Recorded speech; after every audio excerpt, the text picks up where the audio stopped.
New information now on WikiLeaks releasing new documents that claim to reveal the CIA's most sensitive spying secrets, at least the electronic ones. Thousands of pages supposedly detailing how the CIA can turn ordinary cell phones and smart TVs into surveillance devices. Morgan Wright is a cybersecurity analyst and a senior fellow for the Center for Digital Government. Morgan, it's good to have you back on. Hi, John. When you got wind of these revelations from WikiLeaks, what was your first reaction? A word that would be bleeped out if I said it right now, and it was like, here we go again. I mean, it's just, what do we have to do to protect these secrets? Some people may disagree. They say you shouldn't be tapping these phones, you shouldn't be doing this, but at the end of the day, these are our secrets that we use to protect us from attacks, to collect intelligence on foreign adversaries. How many people would like to know exactly what Kim Jong-un is going to do with his nuclear missiles? What if we disclosed the only trade craft we had that allowed us to see what was going on? What good would be served by that? So look, there are a lot of implications for this, and none of them are good. Well, Julian Assange, the guy who founded WikiLeaks, thinks there shouldn't be any secrets, that everything ought to be open to everybody. Your thoughts? Well, Julian, give me your password and let's see what's on the WikiLeaks server. I mean, he even wants to keep certain things secret, so that's a little disingenuous to say that he wants everything to be transparent when he's hiding out in the Ecuadorian embassy.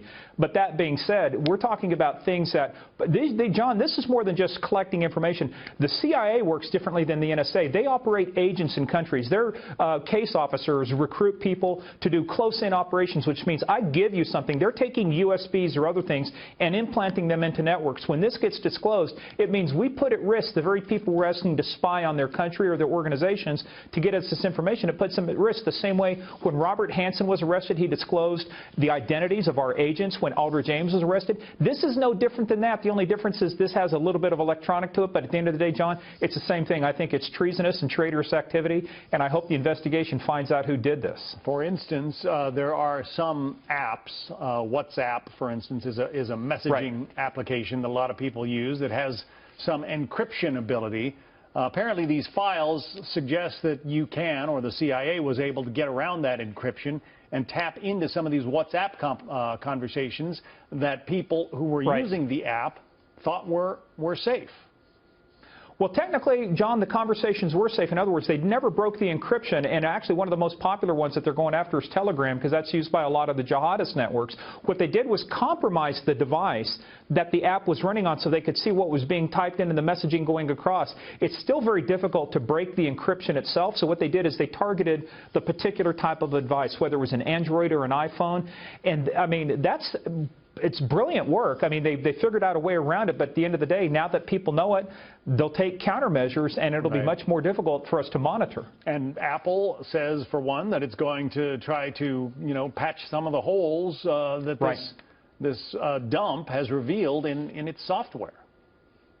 John, there will always be this contention between the government and our national security and the private sector, for example, Silicon Valley. They may not want the government in it, but at the end of the day, if the bad guys are driving a certain brand of car, then I want to know how to defeat that car and get into it, or a lock, or a safe. A phone, a computer is no different than what we've been doing for years in terms of breaking into safes and trying to find and copy other people's secrets. But the fact that this is so pervasive is that it's run on software. A lot of people don't understand it, so they fear what they don't understand. But this is no different than what we've been doing for years. It's just a different tool. It's not a new tactic. But, John, the more that we disclose this, the more it levels the playing field. We're the good guys. We always fight with one hand behind our back, so we're always at a disadvantage. If we level the playing field, we give our adversaries an advantage we don't want them to have in this cyber battlefield. Agreed. Morgan Wright, a cybersecurity analyst. Morgan, thanks for your expertise.